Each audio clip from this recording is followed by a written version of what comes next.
안녕하세요. 저는 30대 평범한 남자입니다. 저는 이름만 대면 아주 잘 아실 외국계 회사에 다니고 있습니다.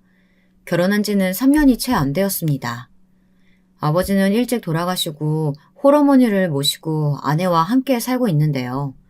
아기는 아직 없고요. 아기가 없는 게 차라리 지금은 다행이라는 생각이 듭니다. 왜냐하면 저는 아내와 이혼을 생각 중에 있거든요. 이런 사연 채널에는 보통 아내들이 사연을 보내 시댁 욕도 하고 동서들 흉보고 하는 걸로 알고 있는데요. 저는 남자인데 이 사연에 빠지다 채널을 어떻게 알게 되었는지 여러분들 궁금하시죠? 저는 어머니와 아내와 같이 살고 있는데요. 제 어머니가 어디서 아셨는지 방에서 이 채널 유튜브를 밤마다 틀어두고 주무시는 거예요. 그래서 초저녁부터 몇 번 들어봤습니다. 그랬더니 마치 아침 드라마 같은 내용들이 나오더군요. 아, 이래서 연세 드신 분들이 이걸 듣는구나 하는 생각이 들더라고요.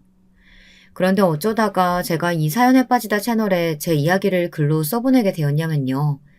사실 제 스토리가 그렇게 좋은 이야기는 아닙니다. 저는 이 사연에 빠지다에 편지를 보내기까지 몇 번이나 망설이고 컴퓨터에 글을 썼다 지웠다 했는지 모릅니다.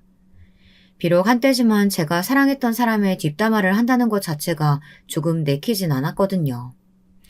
하지만 저는 제 아내의 이면을 알고 너무 무섭고 화가 나서 아내와 헤어지려고 하고 있습니다. 아직 소송 단계까지 가지는 않았지만 앞으로 그럴 계획을 하고 있습니다.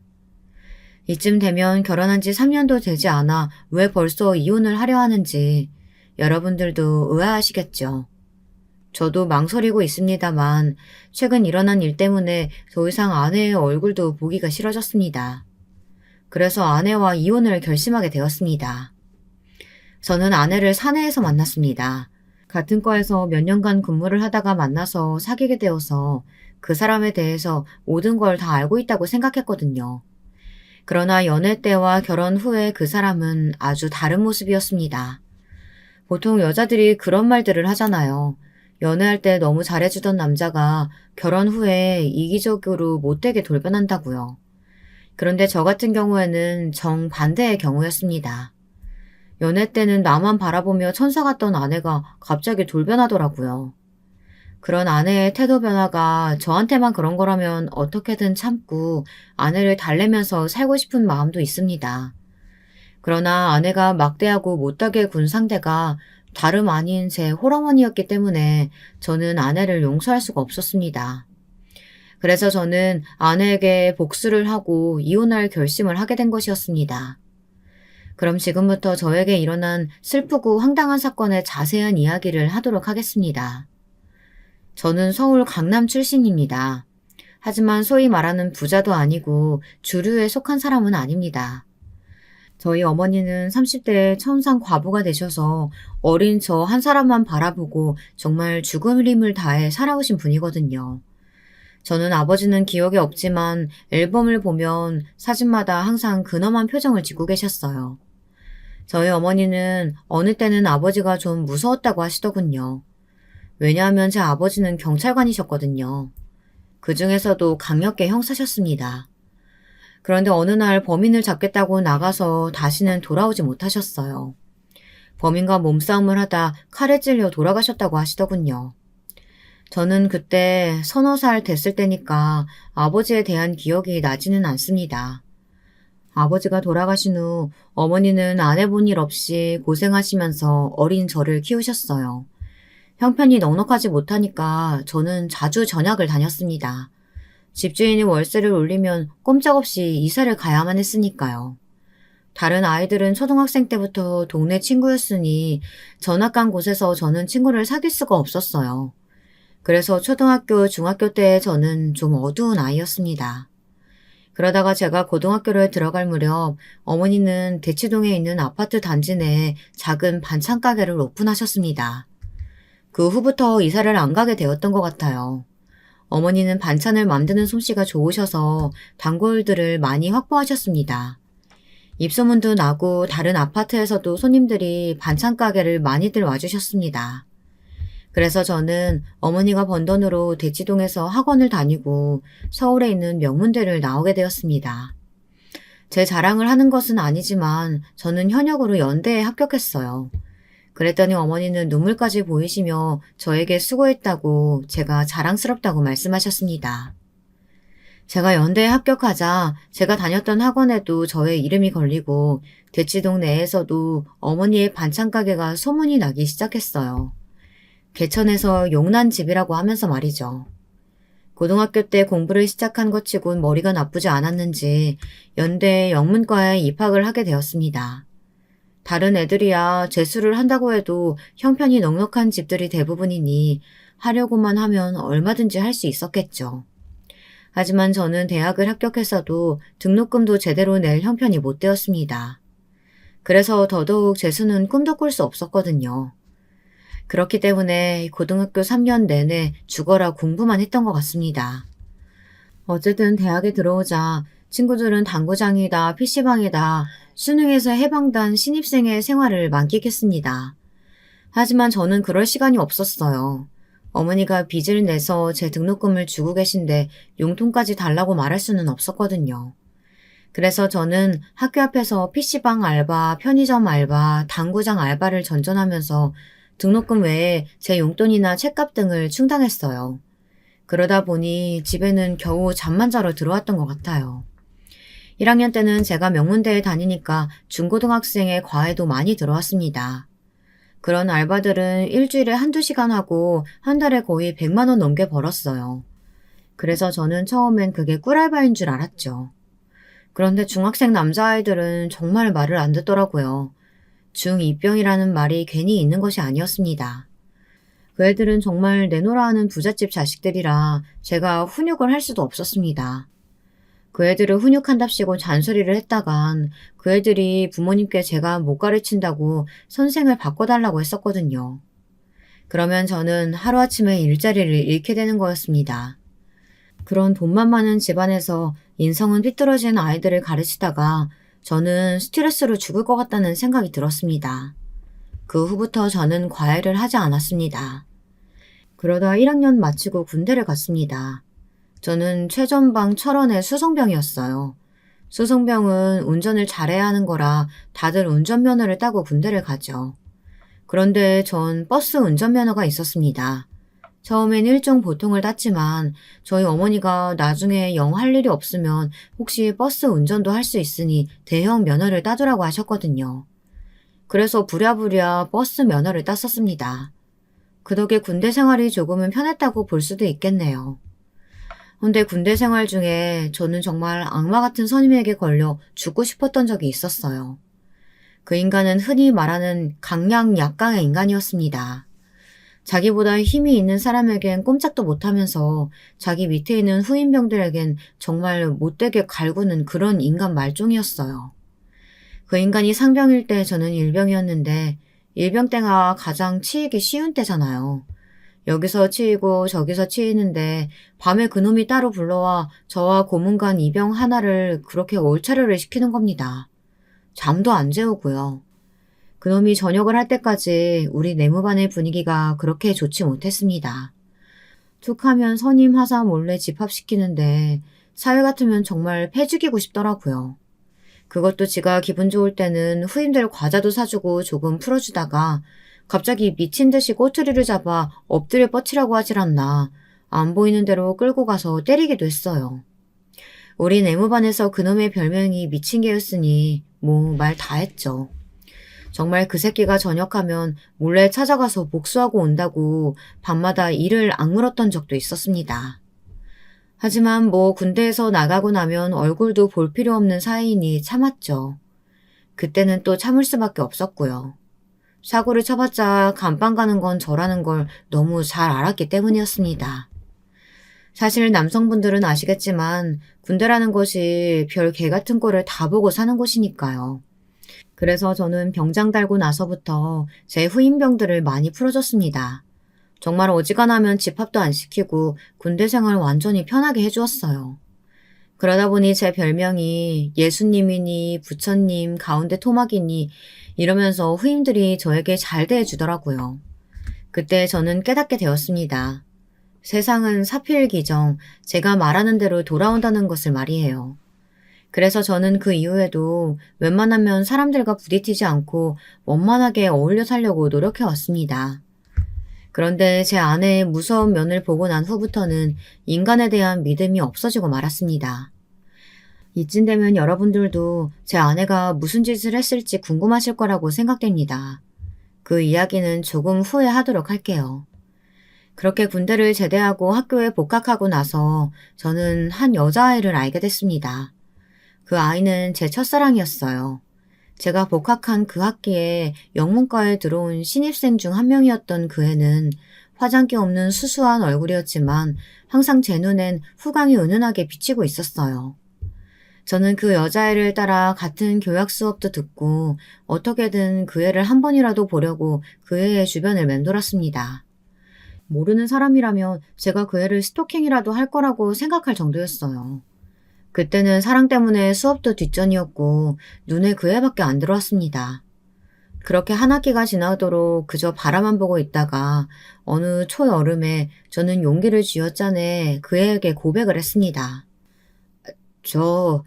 나는 같은 과 3학년 이민호라고 하는데 혹시 남자친구 없으면 우리 사귀어보지 않을래? 선배, 정말 죄송한데요. 선배 같은 사람은 제 이상형이 아니라서요. 그 여자 후배는 그 말만 남기고 도망치듯이 제 앞을 떠나고 말았습니다. 그렇게 저의 6개월간의 첫사랑이자 짝사랑은 싱겁게 끝이 나고 말았죠. 첫사랑은 이루어지지 않는 법이라지만 너무 얄짤없이 거절을 당해서인지 더 이상 들이대고 싶은 마음도 들지 않더라고요.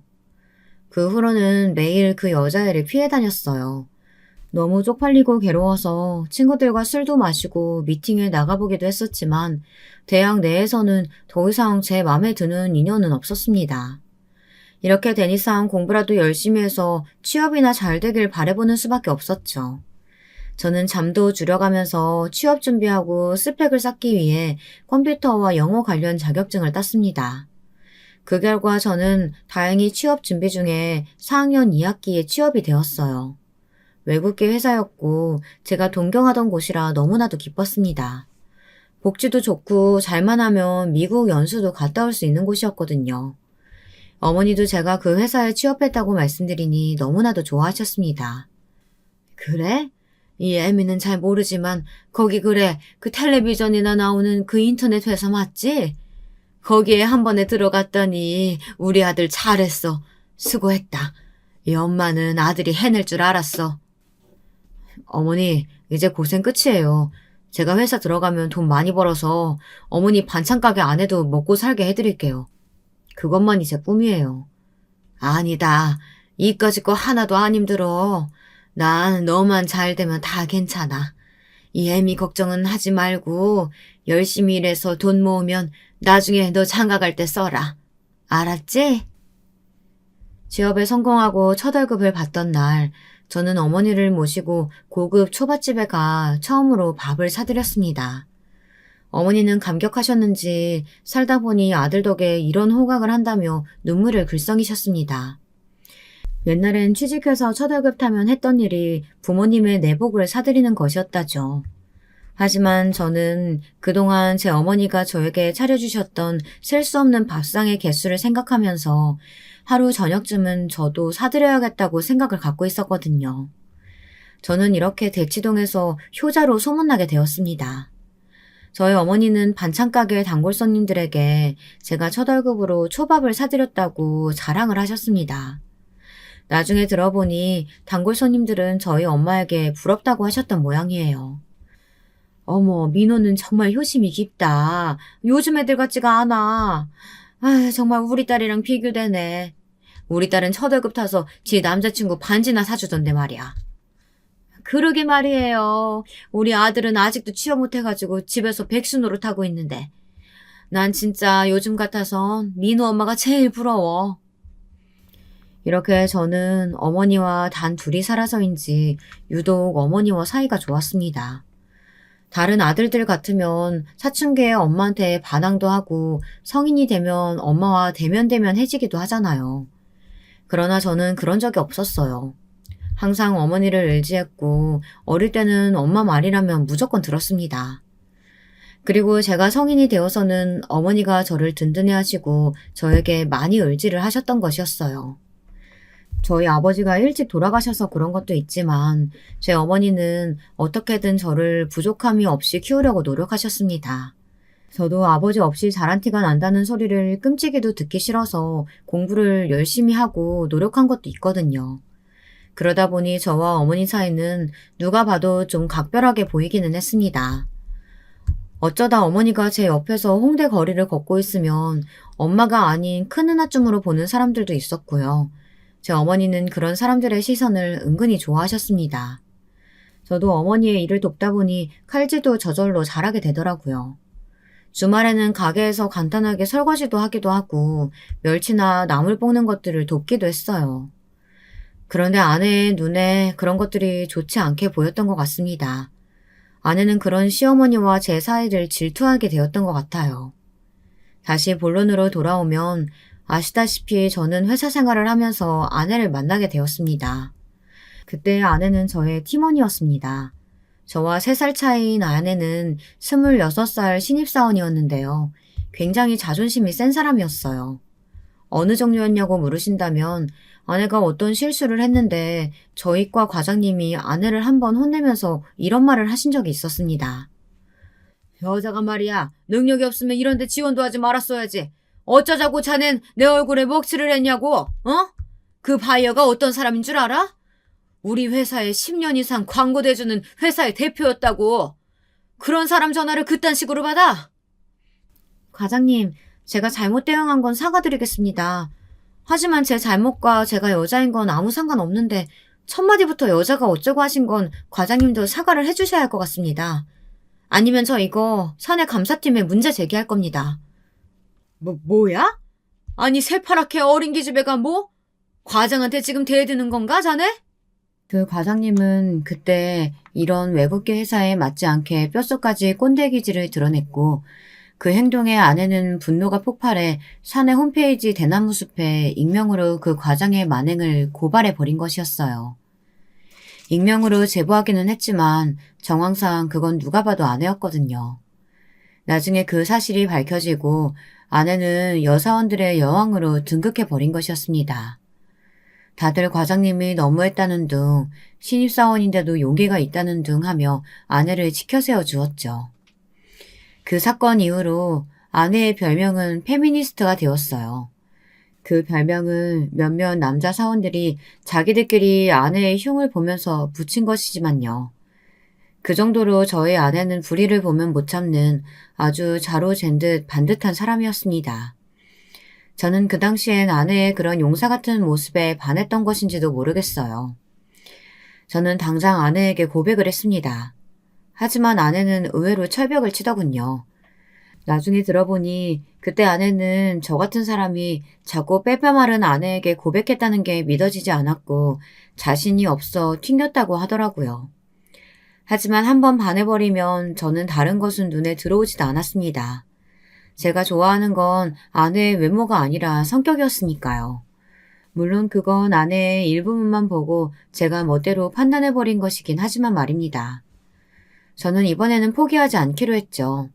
그래서 아내를 항상 눈여겨보며 넌지시 잘해주었습니다. 아내가 야근을 하고 있으면 마시는 커피를 준다든지 회의 시간에 PPT 자료도 도와주겠다고 하고요. 마치 사수처럼 신입사원이었던 아내에게 도움을 주며 제 매력을 어필했던 것 같아요. 그렇게 3개월간 눈에 띄게 아내에게 접근한 결과 아내는 저에게 고백을 받아주겠다고 얘기하더라고요. 그러면서 신입이라 아무것도 모르던 아내를 도와주는 사람은 제가 유일했다고 하더군요. 이민호 씨가 저에게 도움이 되어준 정성을 봐서 사귀어 보려고 하는 거예요. 저도 남자가 먼저 고백해온 건 처음이라 그때는 당황해서 철벽을 쳤어요. 죄송해요. 아니에요. 언젠가는 저한테 넘어오게 될 거라고 생각했는걸요. 우리 사귀기로 했으니까 존댓말 하지 말자. 그리고 사내 연애는 여러모로 피곤하니까 회사 내에서는 우리 사귀는 건 비밀로 할까? 그러자 아내는 제 제안에 작게 고개를 끄덕이며 수줍어했습니다. 불의를 보면 참지 못하고 할 말은 다 하는 사람이 저한테는 수줍어하고 얌전한 성격으로 바뀌는 게 조금 의아하긴 했어요. 하지만 드센 사람보다는 낫겠지 하고 별로 신경 쓰지 않았어요. 아니, 제 입장에서는 그런 갭이 좋았다고나 할까요?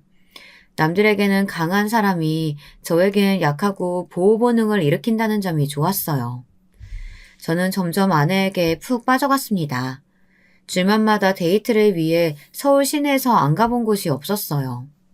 한강이나 서울 근교의 공원, 맛있는 빵이 많은 카페 등등 저는 아내에게 온 정성을 다했습니다. 그럴 때마다 아내는 조용히 웃어주고 제 말에 공감도 많이 해주었습니다. 그랬기 때문에 저는 아내의 본성을 전혀 모른 채로 결혼을 했습니다. 연애할 때는 아마 아내가 제게 내숭을 떨었다고 생각되네요. 그렇게 2년간 사내 커플로 비밀 연애를 하던 어느 날 저와 아내는 사내에 사귀는 것을 들켜버렸어요. 그리고 저희들은 공인 커플이 되어 빨리 결혼하라는 회사 동료들의 압박에 시달려야 했습니다. 다들 아시잖아요. 사내에서 결혼 아니면 그 끝은 이별이고 저는 아내와 죽어도 이별은 할 수 없었기 때문에 아내에게 프로포즈를 하고 결혼 날짜를 잡았습니다. 아내는 제가 반지를 주던 날 눈물을 흘리며 기뻐했습니다. 지금 와서 인정하고 싶진 않지만 저는 정말 정석적인 프로포즈를 했습니다. 300만 원이 넘는 다이아 반지를 주면서 프로포즈를 했으니까요.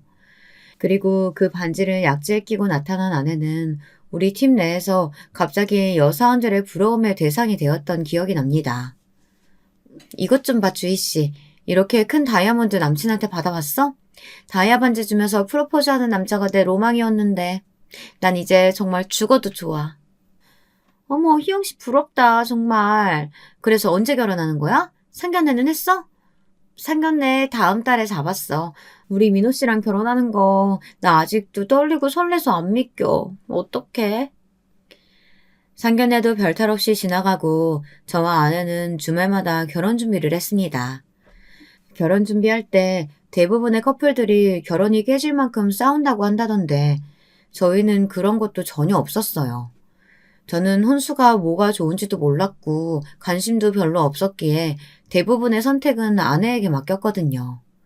남자들이 뭔가 아는 척하고 예비 신부와 하나둘씩 대립하다 보면 결혼을 못할 수도 있잖아요. 아내는 가전 가구를 마음대로 고를 수 있게 되자 너무나도 좋아했어요. 그런데 문제는 저희 신혼집이었습니다. 처음에 결혼을 하기로 한 후 아내는 저와 엄마가 살던 빌라에 들어와서 살기로 했습니다.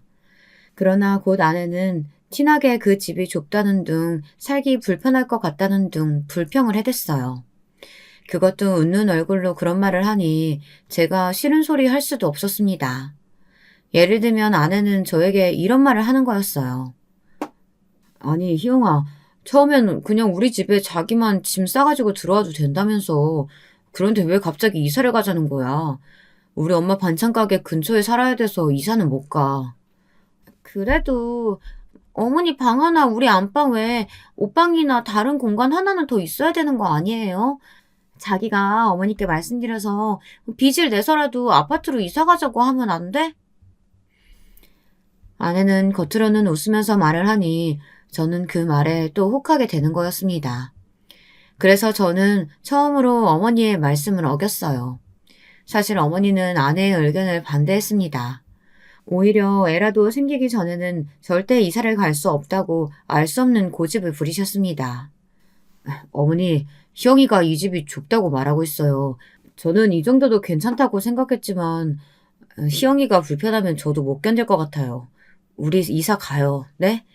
희영이가 원하는 대로 한 번만 줘주시면 안 될까요? 대신에 제가 희영이랑 어머니 잘 모실게요. 글쎄, 이 애미가 보기엔 아들이 그 애한테 휘둘리고 있는 거 아니니? 엄마가 노파심에 얘기하는 건데 초장에 마누라한테 휘둘리기 시작하면 답이 없어.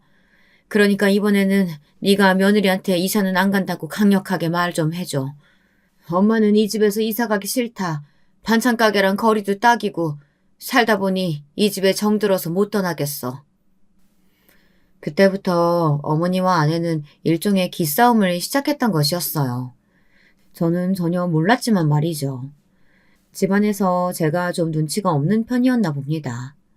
어쨌든 저는 제 아내의 손을 들어주었고 어머니는 그때부터 아내에게 좋지 않은 감정을 갖게 되신 것이었습니다. 그리고 아내 역시 시어머니를 달거워하지 않았어요. 겉으로 전혀 티는 내지 않았지만 말입니다. 어머니는 어쩔 수 없이 대치동을 떠나 저희와 함께 강북으로 이사를 갔습니다. 저는 그래도 10년을 잘 살고 있던 동네인 대치동에서 멀지 않은 곳으로 집을 얻고 싶었지만 현실적으로 돈이 모자랐어요. 그래서 상대적으로 집값이 싼 강북을 고르게 되었죠. 어머니는 10년이 넘게 둥지를 틀고 살았던 대치동을 떠나는 것을 서운해하셨습니다. 하지만 아내는 제가 이겼다고 생각했는지 결혼하고 신혼여행 가서도 싱글벙글했습니다. 사실 신혼여행도 저와 아내는 의견이 달랐지만 제가 아내의 의견에 그냥 따랐습니다. 저는 휴양이 좋아서 동남아를 가고 싶었지만 아내는 유럽 여행이 로망이었다고 했거든요. 저는 걷고 유적을 보고 박물관을 관람하는 것보다 바다에서 스노우콜링도 하고 럭셔리 호텔에서 조식도 먹고 싶었습니다. 하지만 제가 그 말을 꺼내자 희영이는 또 서운한 기색을 내비치며 말끝을 흐리는 것이었어요. 자기가 전 고집을 부린다면 동남아도 나쁘지는 않지만 나 대학 때부터 유럽 일주가 꿈이었는데 이번에도 내 말 좀 들어주면 안 돼? 평생 한 번뿐인 신혼여행인데 앞으로 가기 힘든 유럽 가는 게 낫잖아. 동남아는 애들 낳고 아이들이랑 가도 되고. 아내가 이렇게 말하는데 설득이 안 될 재주가 없더라고요. 저는 할 수 없이 이번에도 아내에게 졌습니다. 신혼여행도 뭔가 여행 취향이 맞는 사람이랑 같이 갔으면 좋았을 텐데 완벽히 아내만 즐긴 신혼여행을 저는 갔다 와서도 좀 찝찝하더라고요. 지금 생각해보니 처음부터 아내는 저와 우리 어머니를 자기 마음대로 휘둘러 온 것 같습니다. 생각하니 또 열이 받네요. 그 웃는 얼굴 뒤에 검은 속내를 감추고 있었다고 생각하니 저는 아내가 끔찍하고 소름이 돋습니다. 아무튼 신혼여행을 다녀온 후 처갓집에 처음 갔을 때 장모님은 진지한 얼굴로 제 손을 잡고 말씀하셨습니다.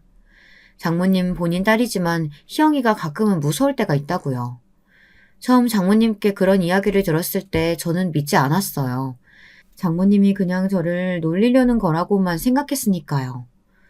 우리 희영이가 평소에는 얌전하고 착한데 말이야. 가끔 참을성이 좀 없어서 큰일일세. 어떤 한계점을 넘잖아? 그럼 갑자기 확 변해가지고 좀 폭력적이 된다네.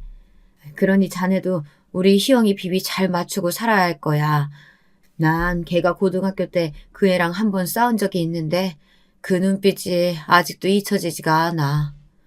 에이, 장모님 농담하지 마세요. 우리 휘영이 사귀면서 저한테 한 번도 대든 적 없고 너무 착했어요. 괜히 저 가지고 장난치시려고 하시는 말씀이시죠? 이 사람아, 난 정말 자네가 걱정돼서 그래. 내가 왜 비싼 밥 먹고 헛소리를 하겠어? 그 애 아빠도 걔가 한 번 성질 부리면 못 말려.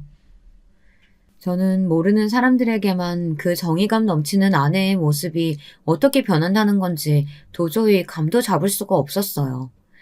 그래도 살면서 얼마나 부딪힐 일이 많겠어요.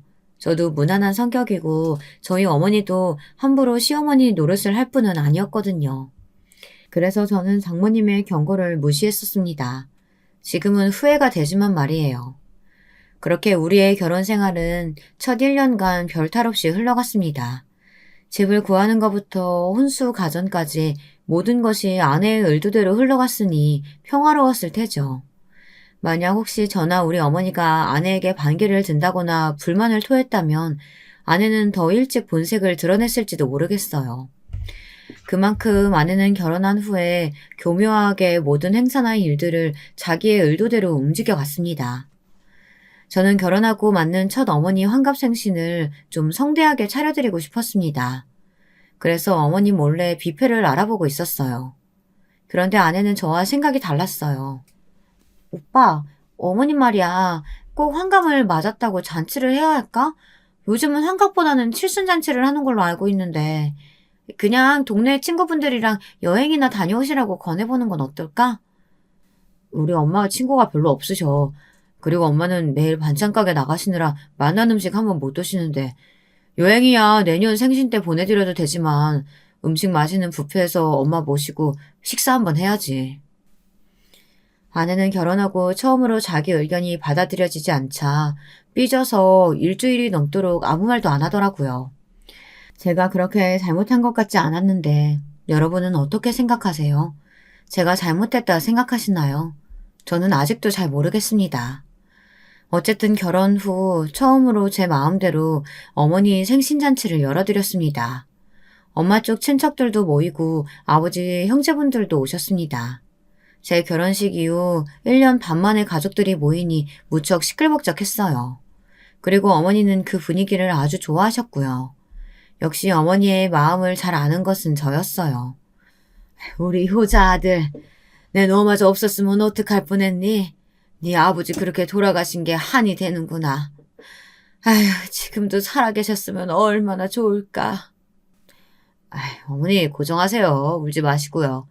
아버지 대신 이렇게 든든한 아들이 있잖아요. 엄마, 오래오래 저랑 같이 행복하게 살아요. 제가 어머니께 이런 말을 하자 아내의 얼굴이 조금 찌푸려졌습니다. 하지만 저는 그날 내내 아내의 얼굴을 볼 새가 없어 몰랐었어요. 아내는 제가 너무 어머니만 생각하는 것 같다면서 서운했습니다. 하지만 그땐 그럴 수밖에 없었어요. 그날 환갑잔치의 주인공은 제 아내가 아니고 저희 어머니셨으니까요. 어머니의 기분이 상하지 않게 신경 쓰고 비위 맞추는 것도 아들이 할 일 아닐까요? 여러분은 어떻게 생각하시나요? 사실 제 회사 동료들 중에 유부남들은 하나같이 제가 너무 눈치가 없다고 했습니다. 그들은 저보다 훨씬 객관적으로 아내를 보았고 제가 어머니에게만 신경을 많이 쓴다면 아내가 당연히 질투를 할 것이라고 충고했습니다. 하지만 저는 그때까지도 아내에게 콩깍지가 씌어 있었어요. 그렇기 때문에 그런 일은 절대 없다고 호언장담을 했습니다. 선배님, 제 아내가 얼마나 조용하고 얌전한 애인지 몰라요. 신입사원일 때 그 과장님한테 대들었던 건 과장님이 잘못하신 부분이었잖아요. 저라도 그런 상황에선 화냈을걸요? 아니야, 민호 씨가 몰라서 그래. 난 일적으로 희영 씨랑 같이 해야 하는 부분이 많잖아. 그럴 때 희영 씨 본성이 나와. 얼마나 무서운지 모를 거야. 그래, 모르는 게 낫지. 그 선배의 말대로 세상에는 몰랐으면 더 좋을 일들도 너무 많죠. 그러나 어느 날부터 아내는 제 어머니에게 히스테리를 부리기도 했다고 합니다. 그것도 제가 없는 날만 교묘하게 말이죠. 제가 부서를 영업부로 옮긴 후부터 저는 미국에 출장을 한 달에 한 번씩 가게 되었어요. 그때는 아내가 임신 준비를 한다고 휴직원을 내고 집에서 쉬고 있을 때였습니다. 저는 산부인과에 가서 주사를 맞고 누워있는 아내를 두고 출장을 가게 되었어요. 이 상황이 조금 걱정되긴 했지만 출장을 미룰 수도 없는 상황이라 저는 어머니에게 아내의 간호를 부탁했습니다. 어머니, 희영이가 산부인과 갔다 오는 날은 좀 예민해 있거나 힘들어하니까 웬만하면 터치하지 말고 그대로 놔두세요. 그리고 저 다음 주 월요일에 오니까 한 일주일 동안 두 사람만 계시게 생겼네요. 우리 아내 좀 잘 부탁드릴게요, 어머니. 어머니는 걱정하지 말고 저나 몸조심하고 잘 다녀오라며 웃으셨어요. 그러나 저는 그날따라 어머니의 웃음이 괜히 억지스러운 느낌이 나는 거예요. 저는 떨어지지 않는 발걸음을 겨우 떼어 미국 출장길에 올랐습니다.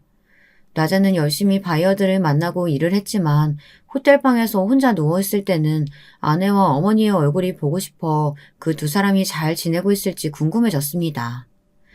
저는 호텔에서 침대에 누운 채로 어머니에게 전화를 걸었습니다. 뉴욕은 밤이지만 한국은 낮이니까요. 어머니는 반찬 가게에 계시겠거니 했어요. 하지만 어머니는 꽤 오랫동안 전화를 받지 않으셨습니다. 저는 괜히 조바심이 나서 이번엔 아내에게 전화를 해봤습니다. 하지만 아내 역시 전화는 받지 않았어요. 저는 슬슬 화가 났습니다. 아내가 받을 때까지 전화를 수십 번이나 했어요. 그랬더니 아내는 마지못해 받았다는 기색이 역력하더군요. 당신 무슨 일이에요? 나 물걸레 청소하느라 바쁜데. 어머니께 무슨 일 있어? 아까까지 수십 통을 전화했는데 안 받으셔서 말이야. 반찬 가게 쉬시나? 당신 애가 아니라 어머니 행방 알려고 나한테 전화한 거였어요? 됐어요. 어머니는 내가 통수하는 사람도 아닌데 그걸 내가 어떻게 알아요? 아내는 무뚝뚝하게 저에게 쏘아대더니 내가 뭐라고 말할 새도 없이 뚝 끊어버리고 말았습니다. 저는 너무 어이가 없더라고요. 이제껏 못되고 퉁명스럽던 사람이 그런다면 이해가 가는데 제 아내는 아니잖아요. 평소에 착하디 착한 사람이 갑자기 저러니 영문을 모르겠더라고요. 저는 아내에게 다시 전화하는 것을 포기하고 어머니가 받을 때까지 무작정 전화를 걸었습니다. 제 어머니는 잠을 주무시다 일어났는지 목소리가 많이 잠겨 있었어요. 왠지 모르게 울먹거리는 것 같기도 해서 저는 걱정이 되어 어머니께 안부를 물어보았습니다. 어머니 무슨 일 있으세요? 혹시 우신 거예요? 아니야. 울긴 누가 울어. 그냥 자다가 일어났는데 몸이 으슬으슬해서 그런 목소리가 나온 거야. 넌 밥 잘 먹고 미국에서 잘 보내고 있지? 네, 저야 뭐 잘 있죠. 근데 우리 희영이 기분이 안 좋은 것 같던데 무슨 일 있었어요? 며느리도 집에 잘 있지. 내가 오늘 감기 기운이 있어서 반찬 가게를 쉬었다. 그리고 나 약 먹고 계속 잘 것 같으니까 전화하지 마라. 전화를 끊고 저는 곰곰이 생각에 잠겼습니다. 어머니는 감기 같은 걸로 반찬 가게를 문 닫고 하실 분이 아니었거든요. 아무리 몸이 아파도 반찬 가게를 닫으면 큰일 나는 줄 아시던 분이 갑자기 감기가 걸렸다고 하는 것도 좀 수상했고 떨리는 목소리도 수상했습니다. 이런저런 생각에 빠지다 보니 저는 최악의 경우를 상상하고 말았어요.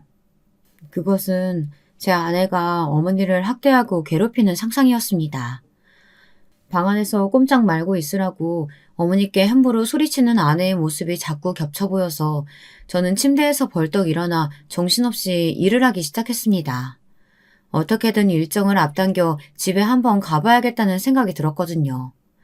아무 일도 없다는 것을 제 눈으로 확인하고 안심했으면 하고 격하게 바라게 되었습니다. 그래서 저는 원래 일주일 일정이었던 출장을 하루 저녁 앞당겨 미국에서 출발했습니다. 당연히 어머니와 아내에게는 일정이 변경된 것을 말하지 않았습니다. 집에 몰래 들어가서 도대체 어떤 일이 일어났는지 보고 싶었기 때문에요. 제가 아내에게 전화를 한 것이 목요일쯤이었는데 토요일까지였던 일정을 앞당겨 금요일 오후 비행기를 타게 되었어요. 아내는 제가 토요일 오전이나 오후 비행기로 오는 줄 알고 있었으니까요.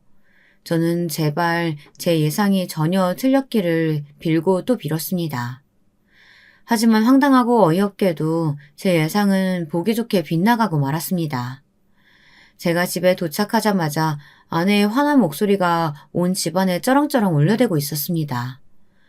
아내는 어머니에게 소리를 지르느라 제가 들어오는 소리도 못 들은 모양이에요. 그런데 귀에 들리는 그 아내의 고함 소리의 내용은 제게는 더 끔찍했습니다. 어머니, 청소해놓으라고 한 지가 언젠데 아직까지 누워만 있어요. 제 말이 말 같지 않으세요? 얼른 일어나란 말이에요. 아우, 이 먼지 좀 봐. 어머니, 왜 이렇게 게으르세요? 예, 희영아. 시애미가 너무 힘이 들어. 나 정말 아프단 말이야. 청소는 네가 좀 해줘라, 응? 제발 나 좀 내버려둬. 어머니의 힘없는 목소리에 뒤이어 짝 하는 소리가 울려 퍼졌습니다. 저는 눈을 의심하고 귀를 의심할 수밖에 없었어요. 글쎄, 아내가 억지로 제 어머니를 일으켜 세우더니 따귀를 날려버리는 게 아니겠어요. 그리고 제 아내의 입에서 나온 말은 더 가관이었습니다. 시끄러워요. 어머니 꾀명 부리시는 거 제가 하루 이틀 봐요? 얼른 일어나서 방 정리하라고요. 아유, 냄새나. 어머니 방에서 노인네 냄새 나잖아요. 얼른 방 치우라고요. 어머니는 어안이 벙벙해서 며느리에게 맞은 뺨을 부여잡고 눈물을 흘리고 계셨습니다. 그 장면을 목격하자마자 저는 눈이 확 돌아버리고 말았습니다. 얼른 달려가서 어머니와 아내를 떼어놓은 후 어머니를 품에 감싸 안고 아내에게 소리쳤어요. 당신, 이게 뭐 하는 짓이야? 어머, 오빠, 내일 와야 하는 거 아니에요? 어쩌다가 집에 이렇게 일찍 왔어요? 내가 묻는 말에 대답부터 하라고. 왜 어머니 뺨을 때려? 당신이 뭔데? 당신 설마 나 없을 때 우리 엄마 학대한 거야? 당신 미쳤어? 제정신이냐고! 저는 정신없이 그 자리에 주저앉은 어머니를 두고 아내에게 다가가 아내의 뺨을 있는 힘껏 후려쳤습니다. 아내는 제가 그럴 줄은 몰랐는지 벌겋게 부은 뺨을 붙들고 어이가 없어 한참 동안 저를 멍하니 쳐다보더군요. 그러다 아내는 악에 받쳐 고래고래 소리를 질렀습니다. 왜 때려? 당신이 뭔데 날 때려? 도대체 내가 뭘 잘못했다고 때리니? 그래, 어머니 방 청소 좀 하라고 한 게 그렇게 잘못됐어? 당신 너무 무섭다. 이런 사람이었어? 왜 우리 어머니 뺨을 때렸는지부터 말해봐. 나 없을 때 당신 이따위로 어머니께 함부로 대했니? 예, 민호야, 그만해라. 며느리가 잘못한 거 아니야. 이 애미가 잘못했다. 제발 나 때문에 싸우지 말어. 어?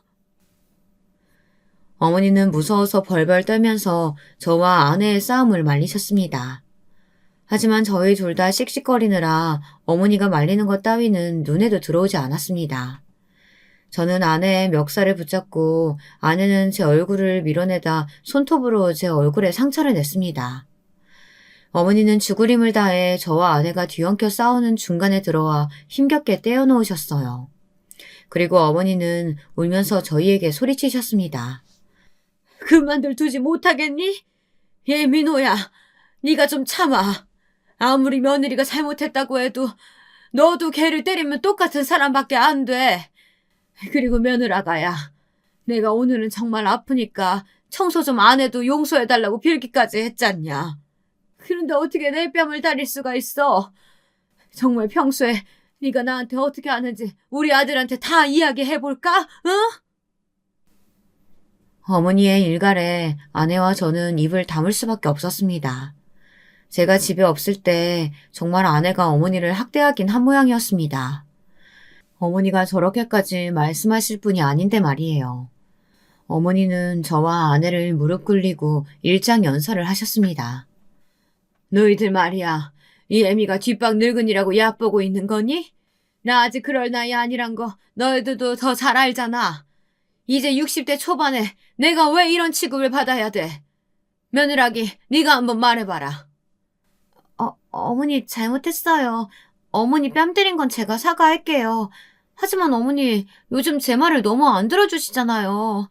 제가 어머니 하라면 뭐든 다 하는 하녀도 아니고요. 뭐? 엄마한테 당신 그럼 집안일 다 시켰어? 그동안 당신이 청소하고 빨래하고 했던 거 아니야? 휴직료 내고 쉬고 있었으면 반찬 가게 일로 힘들어하시는 어머니 대신해서 그런 일들은 좀 해야 하는 거 아니냐고. 다들 자기 말만 하느라 집안은 다시 아수라장이 되었습니다. 어머니는 두통 때문에 들어가야겠다면서 어머니 방으로 들어가 문을 잠그셨어요. 아내는 저를 한참 노려보다가 아무 말 없이 안방문을 쾅 닫고 들어갔습니다. 거실에는 저만 덩그러니 혼자 남게 되었어요. 저는 분한 마음에 아내에게 어떻게 복수를 해야 하나 궁리하기 시작했어요.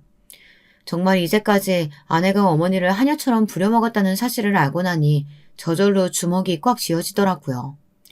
그때부터 지금까지 저의 마음은 한결같이 지옥 같았습니다.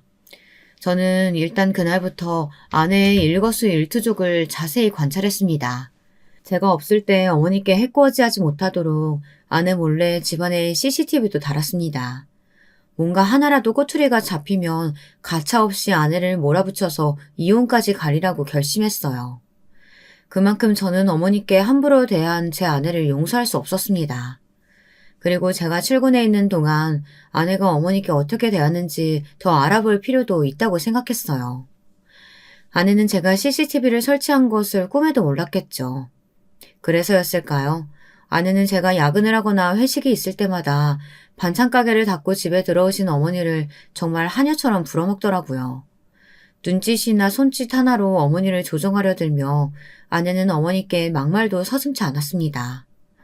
저희 어머니는 마치 가정부 아줌마처럼 아내가 닦으라는 곳 다 닦고 검사까지 받아야만 했습니다. 그 영상들을 보는 저는 새삼스레 분통이 터졌습니다. 나중에 저는 그 영상들을 빠짐없이 모아 경찰서에 노인 학대로 신고를 했습니다. 그리고 그 영상을 아내의 부모님에게도 보내드렸어요. 그러면서 저는 장인 장모님께 단판을 지으러 갔어요. 아내는 알지 못하게 혼자서요. 장모님, 저 이제 희영이랑 못 살 것 같습니다. 제 어머니가 희영이에게 학대당한 증거 영상 보셨죠? 저 더 이상은 못 참아요. 이혼 소송하겠습니다. 이서방, 제발 부탁이야. 내가 그 애 불러서 딴 마음 못 먹게 단단히 혼을 내도 안 될까? 제발 우리 애랑 이혼만은 다시 생각해줘. 어? 됐네. 나는 이혼 찬성이야. 자네 어머니가 뭐라고 하셨든 간에 우리 희영이가 아무 이유 없이 이런 짓 하는 애라고 생각 안 하네. 자네 어머니도 우리 희영이 시집살이 시킨 거 아니야? 하지만 저는 굳은 얼굴로 고개를 저었습니다. 저도 아내에게 실망했지만 어머니께서도 희영이의 두 얼굴에 넌더리가 난다고 하시더군요. 며느라기 말이야. 그동안 네가 알면 시끄러워질까봐 말 안 했는데 너만 없으면 돌변한다. 나는 걔가 너무 무서워 죽겠어. 언젠가 나한테 뭔 짓이라도 할 것 같단 말이야. 그래요. 아무래도 저 결혼 잘못한 것 같아요. 어머니, 이제 희영이 봐주지 말아요, 우리. 저는 그 사건이 있고 난 후 아내에게 웃는 얼굴로 같이 여행이나 다녀오자고 했어요. 갑자기 밤바다가 보고 싶다고 말이죠. 아내는 며칠간 저와 냉랭한 바람이 불다 갑자기 제가 부드럽게 여행을 제안해오자 그 미끼를 덥석 물고 말았습니다. 저는 그 여행에서 아내에게 통쾌한 복수를 해주겠다고 생각했거든요. 어머니는 집에 계시고 저는 어느 날 밤 아내와 둘만의 여행을 핑계로 동해바다를 찾아갔어요. 아내를 위해서 아주 예쁜 방을 잡았죠. 아내는 제 속도 모르고 들떠서 저에게 계속 말을 시켰어요.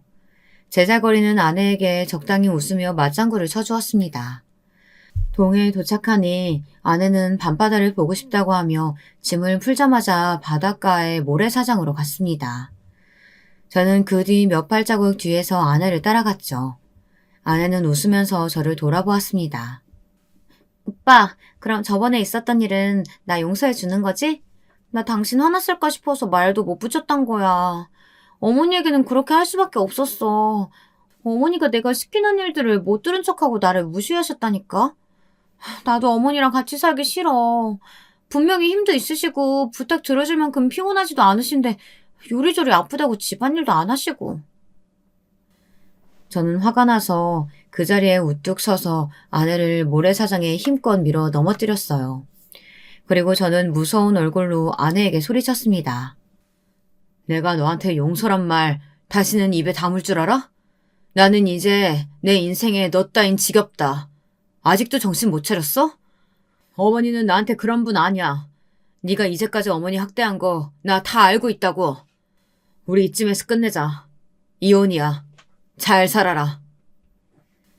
그리고 저는 뒤돌아보지도 않고 달려 차를 출발시켰습니다. 저는 아내를 그 밤바다 모래사장에 버려두고 집으로 혼자 와버린 것이었습니다. 네, 이것이 제가 할 수 있었던 아내에 대한 최대한의 복수였습니다. 조금 유치할지도 모르겠지만 그 당시엔 그 정도밖에 생각나지 않았어요. 그렇다고 제 성질대로 아내를 때릴 수도 없었고 그렇게 되면 이혼 소송할 때 제가 가해자가 되니 여러모로 불리하니까요. 이것이 저와 아내 사이에 있었던 최근 사건입니다. 여러분들 어떻게 생각하시는지 궁금합니다. 제가 참고 아내와 이혼을 하지 말아야 할까요? 아니면 이대로 아내를 정리해야 할까요? 소송은 준비하고 있지만 저는 하루에도 몇 번씩 마음이 오락가락하고 심란합니다.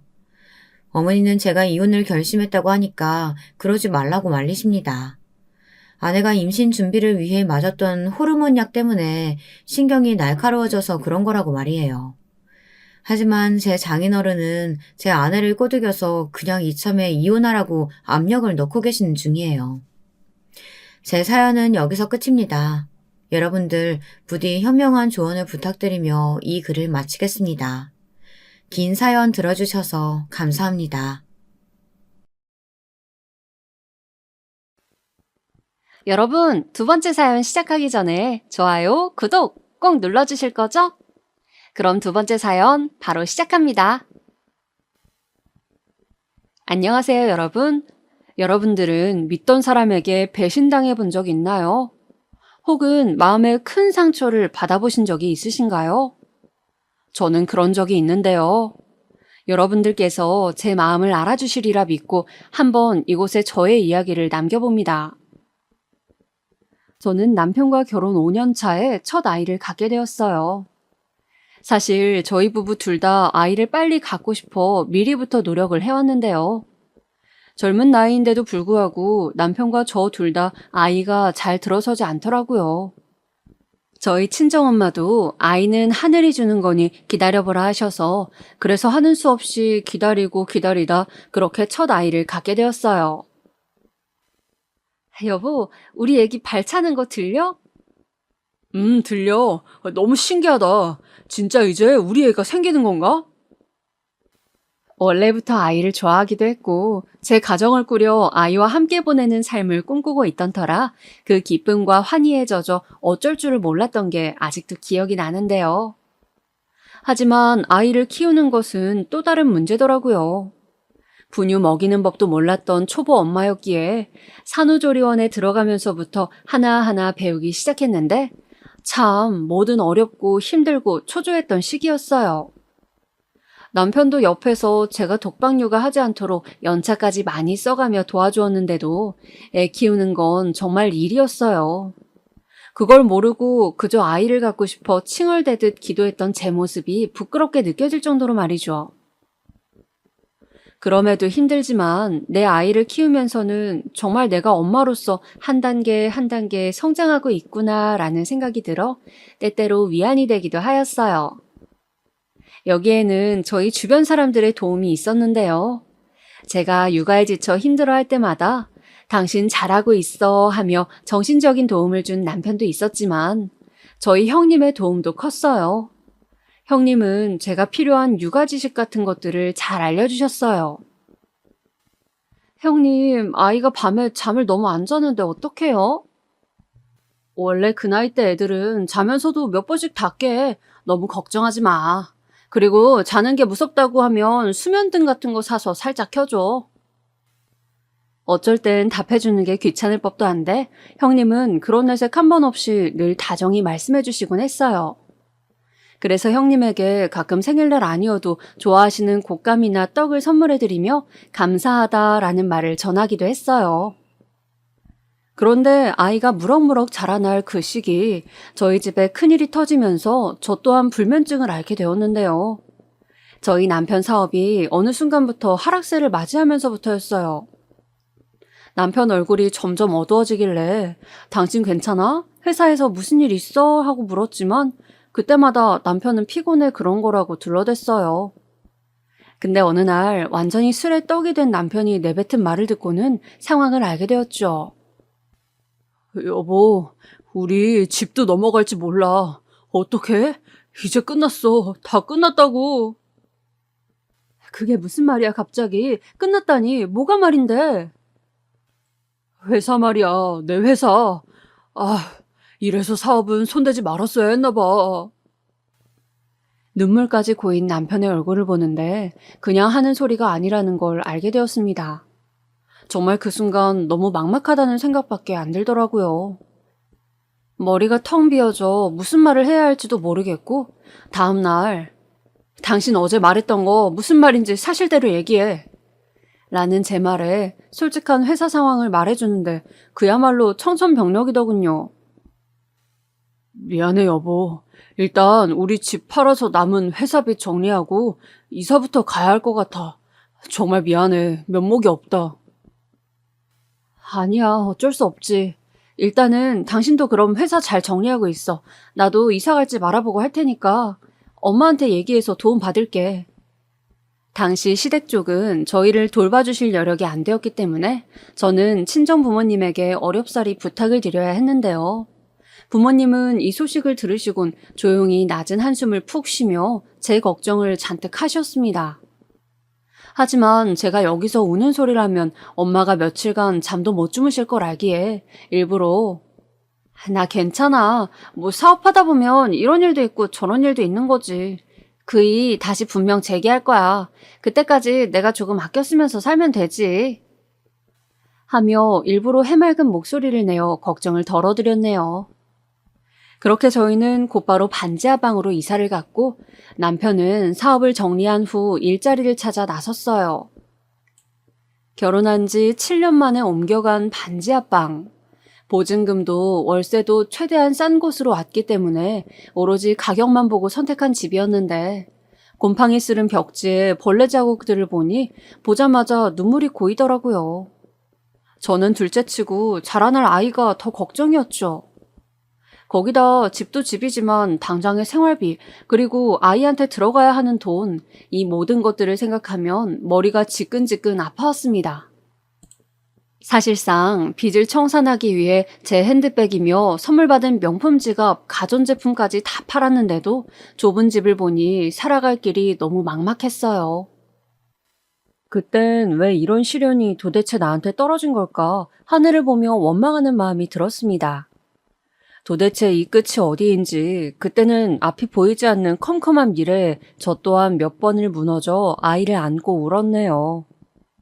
그러던 어느 날 이런 저희의 소식을 들은 시부모님과 형님 내외가 저희를 시댁으로 부르셨죠. 동서 어떻게 된 거야? 동서는 그럼 그간 아무것도 몰랐던 거야? 네, 형님. 저는 모르고 있었네요. 아휴, 어떡하면 좋아. 무엇보다 형님이 제 걱정을 참 많이 해주셨습니다. 이제 애 키우고 힘들게 아등바등 할 나이에 이런 일까지 터져 어떡하냐면서요. 괜찮아요, 형님. 어떻게든 사라지겠죠. 누가 제 살림살이를 걱정하면 늘 반복했던 말을 그렇게 내뱉었지만 형님은 말은 그리해도 얼마나 마음이 지옥이겠냐며 제 손을 꽉 붙들어 주시더라고요. 그러면서 형님은 저에게 한 가지 제안을 했는데요. 그게 나중에 얼마나 큰일이 될진 상상조차 하지 못했습니다. 알았다면 결코 받아들이지 않았을 겁니다. 제 평생에 가장 후회되는 선택이니까요. 동서, 내가 부탁할 게 있는데 우리 애 아빠 회사가 바빠졌나 봐. 내가 필요하다 하네. 그래서 낮에 일을 해야 할 것 같은데 우리 애들이 걱정이야. 혹시 몇 시간만 우리 애들 좀 봐줄 수 있어? 돈은 섭섭하지 않게 챙겨줄게. 그때는 솔직히 형님 제안이 좋았어요. 어린아이 키우느라 어디 일할 데도 없고 형님네 애들 봐주며 제 애 보는 거니 딱히 힘들 것도 없었는데 그런 제안이 오히려 감사했죠. 어렸을 때부터 봐온 조카들 다 성격도 순둥하니 어려울 일도 아니었고요. 그렇게 형님네 애들을 봐주기로 한 시간은 1시부터 5시나 6시 정도까지였는데요. 처음엔 형님이 퇴근하고 들어오면 아유 고생했어 하며 제게 고마워하고 조금만 늦어도 헐레벌떡 뛰어들어오시며 미안해 동서 나 때문에 집 못 갔지? 라는 말을 하곤 했어요. 근데 그랬던 형님이 점점 변하더라고요. 사람이 변한 건지 아니면 원래 그런 사람이었던 걸 제가 모른 건지. 우선 형님의 요구사항이 늘어가더라고요. 말하자면 이런 식이었어요. 동서, 우리 하진이 하윤이 요즘 영어 공부 시작했거든. 열심히 하는 중이라 옆에서 공부하는지 안 하는지 감시 좀 해주면 안 될까? 별거 없어. 숙제 했는지 안 했는지 정도만 봐주면 돼. 그리고 애들 보면서 간식 같은 거 있잖아. 그런 것도 만들어 놔줘. 애들이 간식 안 먹으면 공부할 때 집중 안 된다고 불평불만 하거든. 아, 또 뭐가 있었지? 아, 맞다. 여유되면 저녁까지 부탁할게. 너무 염치 없지만 내가 요즘 바빠서 저녁 만들 시간도 없네. 아, 네, 알겠어요, 형님. 걱정 마세요. 영어 숙제를 검사해달라거나 아이들 간식 만드는 거 여기까진 괜찮았어요. 어차피 제 일이 아이를 돌보는 거였으니까요. 물론 새아이 돌보면서 이 모든 일을 해나가는 게 그리 쉽진 않았지만 그래도 고마운 형님네 애들이니 제 애들이라 생각하며 일하자고 생각했죠. 근데 저녁까지 만들어달라 하시니 거기까지 가서는 조금 저도 벅차더라고요. 형님 내외 식사하는 반찬인데 대충 할 수도 없는 노릇이고 이것저것 만들다 보면 몸이 너무 피곤해졌어요. 게다가 4~5시간만 봐주면 되는 거라 했던 형님이 점차 집에 들어오시는 시간이 늦어져 갔어요. 어느 날은 1시에 형님네 집에 갔는데 9시가 되어도 형님이 오시지 않더라고요. 그날은 하필 남편의 생일날이었어요. 남편이 집에서 혼자 저와 애들을 기다리고 있는 걸 빤히 아는데 형님은 연락 안 되지, 애들도 아직 어리니 그냥 나갈 수도 없지, 답답하더라고요.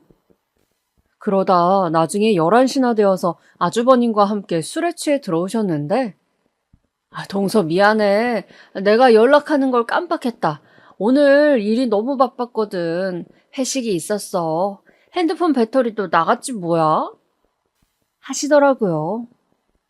아주버님이 옆에서 아니 당신 그럼 연락을 했었어야지 하고 오히려 책망하시는데 기분이 그렇더라고요. 솔직히 집에 있는 저 생각했으면 자기 핸드폰 배터리가 나가도 누구 핸드폰을 빌려서든 연락할 수 있는 거잖아요. 심지어 제가 남편 생일인 거 그 전전날부터 말을 해놓았거든요. 왜 이렇게 배려가 없는 건지.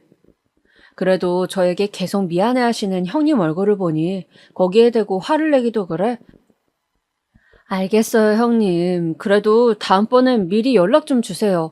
무슨 일 있는 줄 알고 걱정했거든요. 하며 좋게 마무리했어요. 형님도 알겠어. 다음부턴 절대 늦을 일 없을 거야. 라며 약속을 하셨고요. 하지만 늦을 일 없을 거라던 형님의 귀가 시간은 계속 늦어져만 갔습니다. 형님네 회사 일 바쁠 수 있죠. 근데 저도 집안일도 해야 하고 남편 밥도 차려줘야 하는데 형님이 늘 8시를 넘겨오시니 어느 순간부턴 제 생활이 없어지더라고요. 거기다 매번 동서 부탁 좀 할게 하면서 당일날 통보를 하시는데 기분이 상당히 언짢았습니다. 그래서 형님에게 한 번은 대놓고 말을 했습니다. 저 형님, 요즘 일이 많이 바쁘세요? 제가 다른 게 아니고 집에 가야 할 시간이 있어서요. 조금만 일찍 들어와 주실 순 없으세요? 근데 그날따라 컨디션이 안 좋아 보이셨던 형님은 제 말이 뭐가 그리 기분이 나빴는지 인상을 콱 찌푸리더라고요. 그러면서 동서, 나도 일하는 거 무지 피곤해. 근데 회사 상황이 자꾸 이렇게 되는 걸 어떡해? 하며 화를 내더군요. 제가 어이가 없어 말을 못하고 서 있자 거기다 한마디를 덧붙이셨어요. 그리고 동서, 내가 동서한테 일 봐달라고 한 건 동서 위해서 한 일이야. 다른 사람 고용할 수도 있었는데 동서네가 형편이 워낙 딱하니까 그래서 나름대로 배려한 건데 그게 그렇게 못마땅할 일이야? 무슨 상황인가 싶었습니다. 못마땅할 일이 아니고 제가 형님네 있어야 할 시간이 길어지자 저희 집 일을 못하게 된다는 이야기였는데 왜 이리 감정적으로 반응하시는 건지 이해할 수가 없었죠. 그래서 저도 화나는 마음을 참고 차분하게 설명을 드렸더니 그제야 알겠다며 신경질적인 태도를 가라앉히더라고요. 미안해. 나도 모르게 동서한테 화를 냈네. 동서가 이해 좀 해줘. 회사 일이 힘들다 보니까 많이 예민해졌나 봐. 일단 형님의 사과를 받긴 했지만 어쩐지 그날 형님이 한 말을 잊기가 힘들었습니다. 우리 집 형편이 딱하니 배려해줬다는 말, 그 말이 조금 자존심 상하더라고요. 물론 형님 입장에서야 정말 배려일 수 있겠지만 제가 많은 돈을 받고 일하는 것도 아니고 단돈 30만 원을 받고 일하며 다른 도우미 아주머니 쓰시는 것보다 훨씬 많이 일해드리는데 오히려 형님이 감사해야 할 일이 아닌가 싶었죠. 아마 그때부터였을 거예요. 형님에게 그렇게 마음 상하는 일이 한두 가지씩 늘어가면서 저도 모르게 거리를 두게 되더군요. 그러던 어느 날이었습니다. 아마 아주버님 생일날이었을 거예요. 처음엔 형님이 애들 데리고 다 같이 외식을 하자고 하길래 그러자고 했습니다. 저도 아이들도 오랜만에 나가 바람도 쐬고 갈비를 먹을 생각에 애들도 들떠 있었어요. 근데 당일날 형님이 말을 바꾸더라고요. 아무래도 코로나 시국이고 밖에 나가 괜히 걸리기라도 하면 낭패이니 집에서 먹자고요. 그럴까요, 그럼? 생각해보니 그게 낫겠네요. 남편한테도 전달할게요. 그래서 말인데, 동서가 생일상 좀 차려줄 수 있나? 생일상을요? 동서 음식 솜씨 좋잖아. 배달 음식 말고 동서 솜씨 발휘해서 음식 만들어봐. 내가 몇 가지 목록을 만들어 놨는데, 이거 보면서 참고해서 만들어. 어려워 보여도 레시피가 나와 있어서 금방 만들 수 있을 거야. 이걸 다요? 30가지나 되는데요, 형님? 아유, 별로 안 돼. 하다 보면 금방 할걸? 그럼 나는 동서만 믿고 출근한다. 형님이 요리해달라고 건넨 목록은 A4 용지 하나를 가득 채우고도 남았습니다. 중간중간 레시피랍시고 필요한 재료들이 적혀 있긴 했는데 자세하지 않아 제가 인터넷에서 하나하나 다 찾았어야 했어요. 사실 장을 보는 것부터가 일이었죠. 애기들을 챙기며 그 많은 음식 재료들을 사고 낑낑거리며 짐을 들고 택시를 타는데 이게 무슨 고생인 건가 싶었습니다. 거기다 애들은 계속 칭얼거리지 마트에서도 이거 사달라 저거 사달라 조르는데 온 기가 다 빨려 들어가더군요. 요리를 하면서도 사실상 이렇게 휘황찬란하게 먹을 거면 뷔페나 레스토랑을 가는 게 낫지 않을까 싶었는데 그래도 시작한 것인지라 어떻게든 인터넷을 찾아가며 하게 되더라고요. 준비할 수 있는 시간이 많지 않아 정말 화장실도 못 가고 울며 겨자 먹기로 기계처럼 음식을 만들어내야 했죠. 그리고 한 8시쯤 되어 형님과 아주버님이 칼같이 들어오셨는데 남편도 함께 있더군요. 중간에 같이 만나왔어. 동서, 그나저나 음식 냄새 좋다. 고마워, 수고했어. 동서, 내가 따로 돈은 더 챙겨줄게. 장 본 거 영수증 있지? 그거 줘. 형님은 만들어준 음식에 흡족해 하시며 상 차리기만 도와주셨습니다. 뭐 생일상이 차려지고 다 같이 음식을 먹을 때까지도 분위기는 화기애애했어요. 애들도 음식을 잘 먹었고 아주버님도 자기 생일인데 이렇게까지 챙겨주는 게 너무 감동이라며 고맙다는 말씀을 하시고요.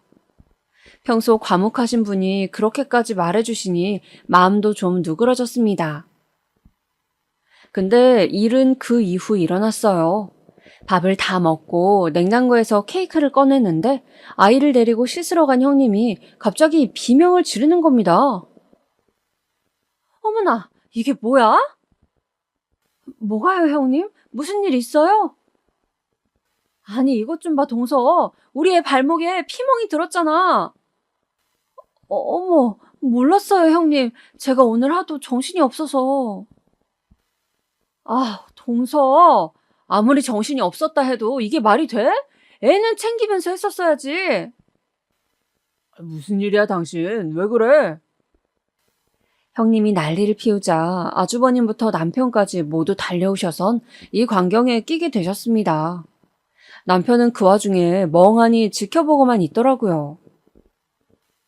아마도 아까 장을 보다가 잠깐 하윤이가 넘어졌었는데 그때 발목이 어디에 부딪혔나 봐요. 죄송해요, 형님. 일단 제가 연고라도 얼른 가져올게요. 됐어. 지금 이게 사과로 끝낼 일이야? 내가 이런 문제에 얼마나 예민한지 몰라서 이랬어?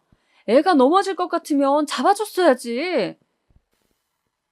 형님 죄송한데 제가 오늘 워낙 바빴던 거 아시잖아요. 기가 막혀? 변명 듣기 싫어. 동서, 엄연히 우리 집에서 일하는 사람이야. 그럼 일하는 사람답게 할 도리는 해야지. 아님, 동서는 자기 주제를 몰라? 내가 주는 돈이 우스워. 이만 돌아가. 동서 얼굴 보고 싶지 않아. 서방님도 애들 데리고 돌아가세요. 일하는 사람답게 할 도리, 네 주제를 알아라. 그 험악한 말들이 저를 사정없이 찌르더군요. 아니, 이게 그렇게 죽을 죄를 지은 건가요? 제가 여러분들에게 묻고 싶습니다. 사람이 하지 못할 양의 일을 시켜놓고 잠깐 자기 애가 바닥에 넘어져 다쳤다며 죽을 죄를 지은 사람으로 모는데 어이도 없고 당황스러워 눈물이 나려 하더라고요. 결국 그날 남편과 함께 터덜터덜 버스를 타고 집으로 돌아올 수밖에 없었습니다. 참 서럽더군요. 왜 내가 이런 일을 당해야 하는 건지. 그리고 저는 그 다음날 바로 전화를 걸었습니다.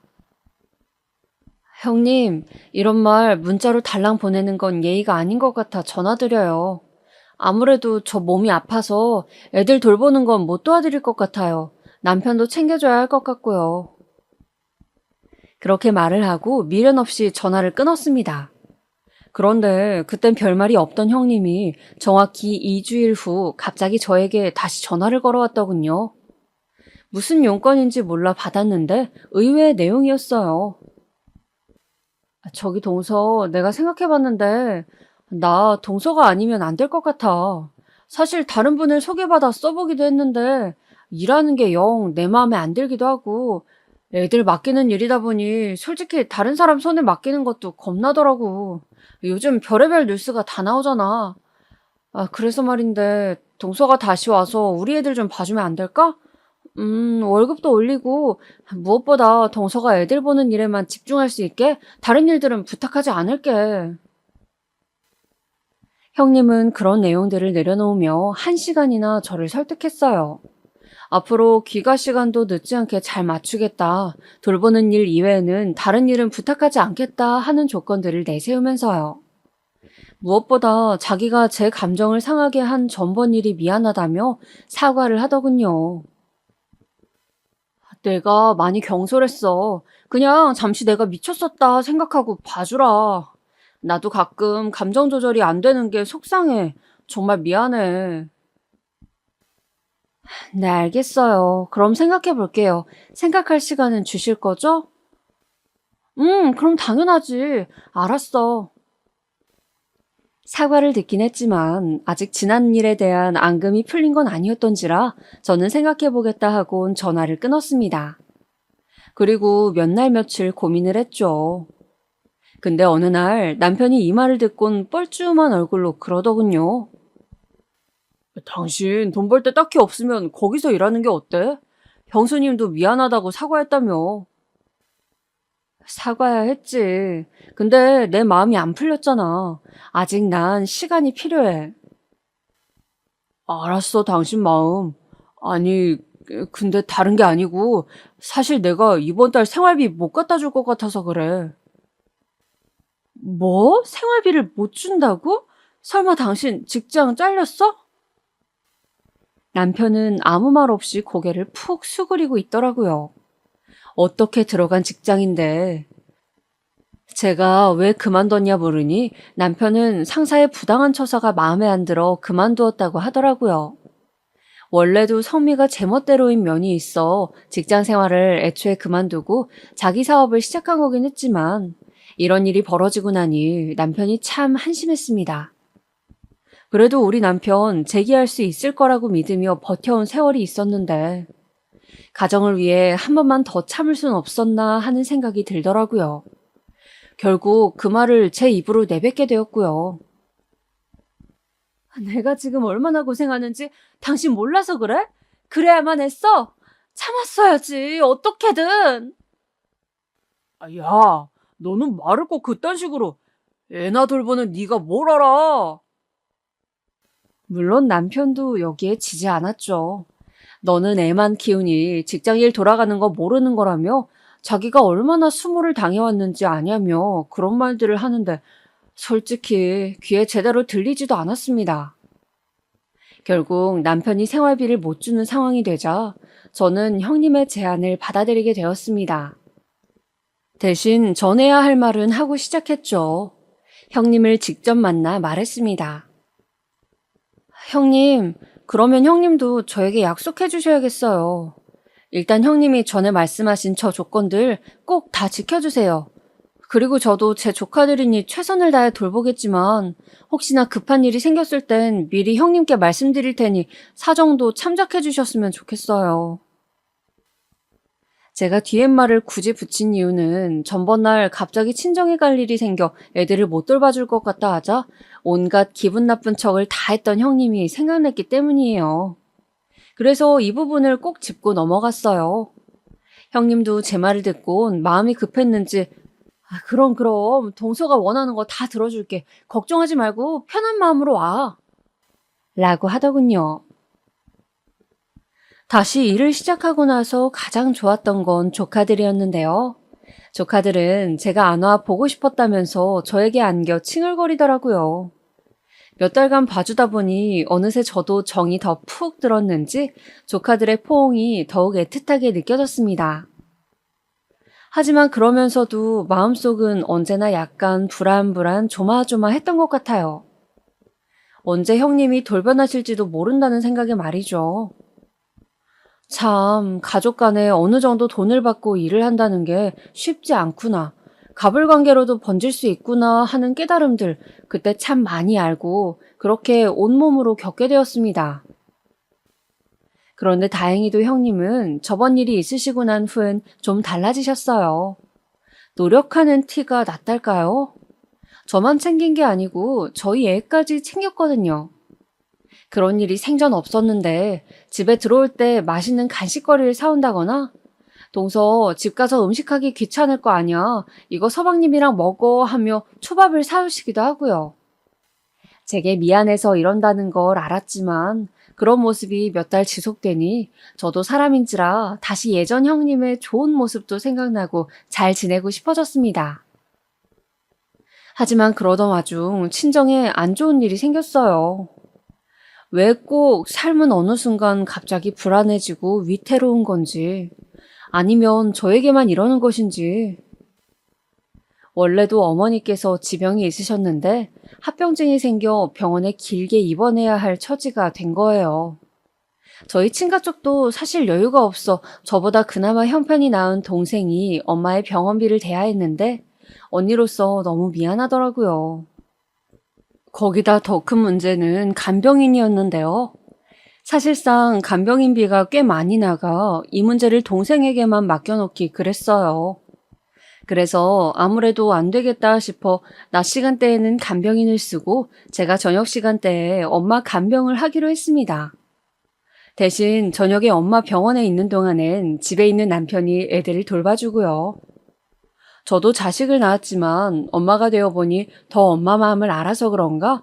막상 저희 키우시느라 고생하고 나이 들어선 이렇게 힘들어하시는 엄마 모습을 보니 눈물이 왈캉왈캉 나오더라고요. 그래도 정신력 하나는 강한 딸이라고 생각했는데 그게 쉽지 않아 몇 번을 화장실을 왔다 갔다 해야만 했어요. 엄마, 얼른 나와서 우리 맛있는 거 먹으러 가자. 이런 말들을 내 입으로 뱉으면서도 지켜지지 않을까봐 겁이 났죠. 그런데 그 시기 갑자기 간병인 아주머니께서 저 1시간만 일찍 올 순 없어요? 내가 집에 일이 생겨서 하며 요청을 하시더라고요. 평소 엄마를 잘 돌봐주시던 아주머니라 다른 분을 고용하는 게 엄마에게 안 좋을 것 같았어요. 그래서 형님에게 말을 하게 되었어요. 뭐? 1시간을? 그럼 내가 일찍 퇴근해야 한단 말이야? 형님 말은 거짓말이었어요.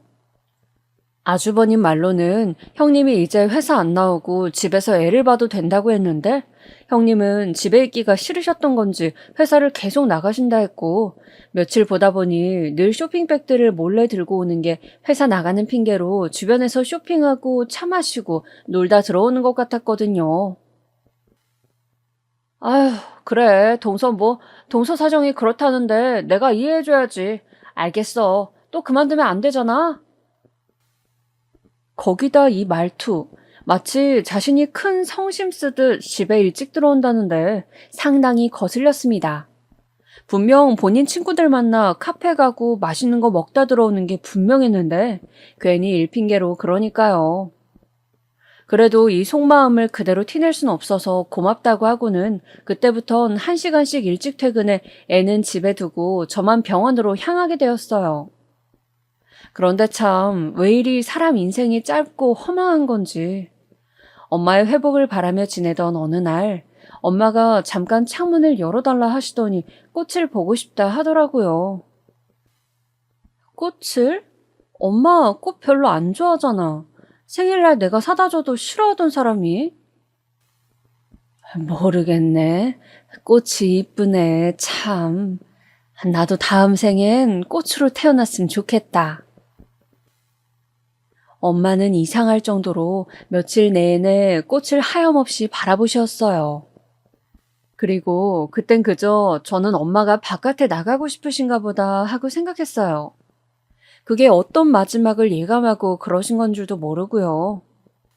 그 후 엄마는 긴 시간을 버티지 못하고 그만 하늘로 가시게 되었고, 저는 사랑하던 사람을 그렇게 허망하게 떠나보내게 되었죠.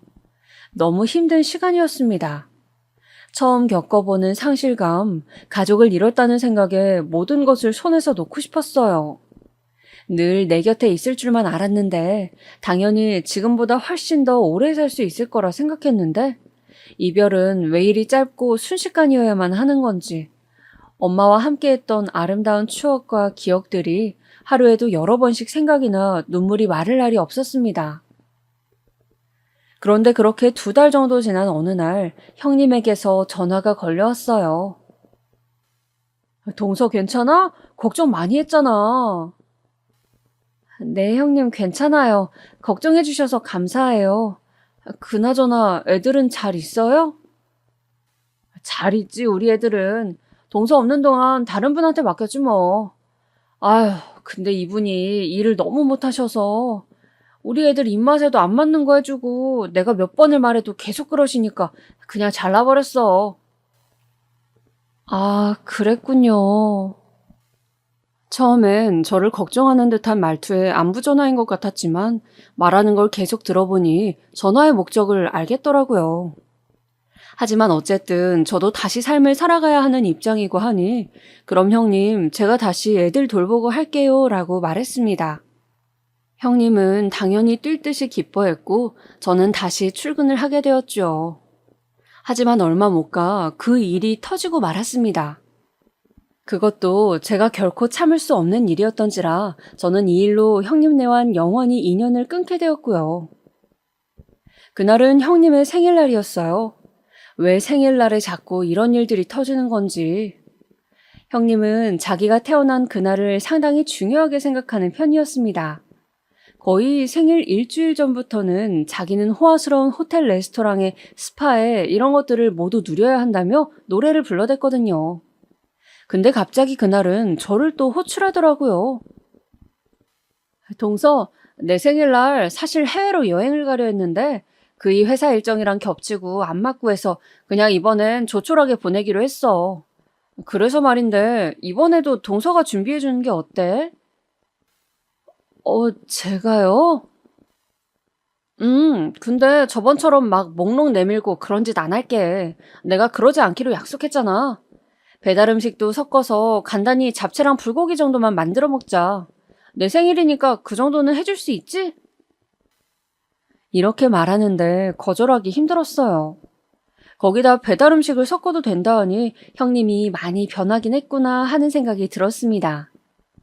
그래서 저는 형님이 한 말 그대로 미역국과 불고기, 잡채 딱 이 정도만 제가 준비했고 나머지는 형님 좋아하시는 레스토랑에서 간단히 음식을 시켰어요. 근데 그렇게만 준비해도 상이 꽤 그럴듯하더라고요.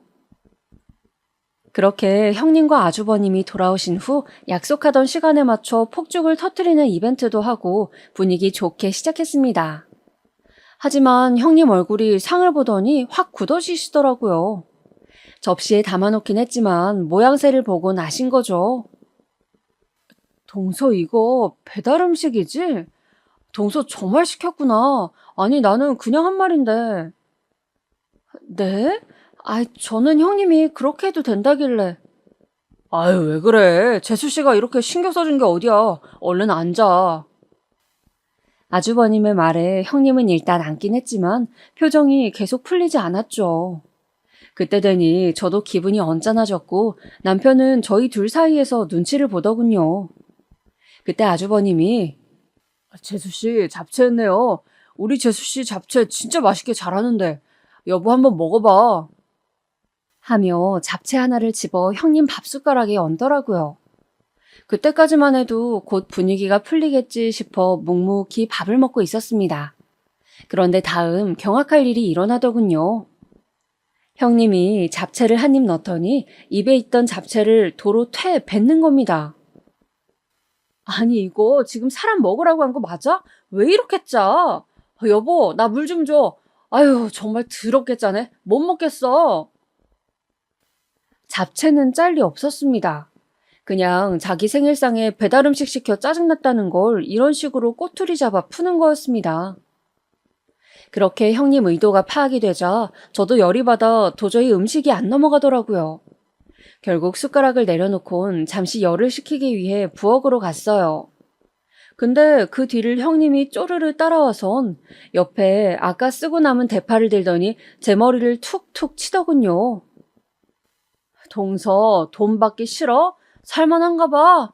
지금 서방님 일자리 못 구하시고 생활 힘들지 않아? 뭐라고요, 형님? 아니, 어떻게 저딴 식으로 음식을 차려놓을 수가 있겠어. 내가 동서한테 주는 월급 40만 원. 그거 적은 돈 아니야. 동서가 어디 가서도 지금 그 돈 못 번다고. 근데 적선하듯 줬으면 고마워할 줄 알아야지. 어디 저딴 배달 음식을 올려. 기가 막혔습니다. 여기에 얹어 저한테 주제도 은혜도 모르는 인간이란 말까지 하더라고요. 이에 저도 더는 참을 수 없어 한마디 했죠. 당신이 주는 그 월급 최저시급도 안 되는 돈이고 내가 그보단 훨씬 일한 것 같으니 더 이상 나도 미련 남을 거 없다고요. 관두겠다고요. 그러면서 앞치마 벗고 남편 데리고 나갔습니다. 그 이후로도 형님은 그러고 나간 제가 괘씸했는지 빈정거리는 문자들을 보내오곤 했지만 싸그리 무시하고 제 살 길을 찾아 나갔어요.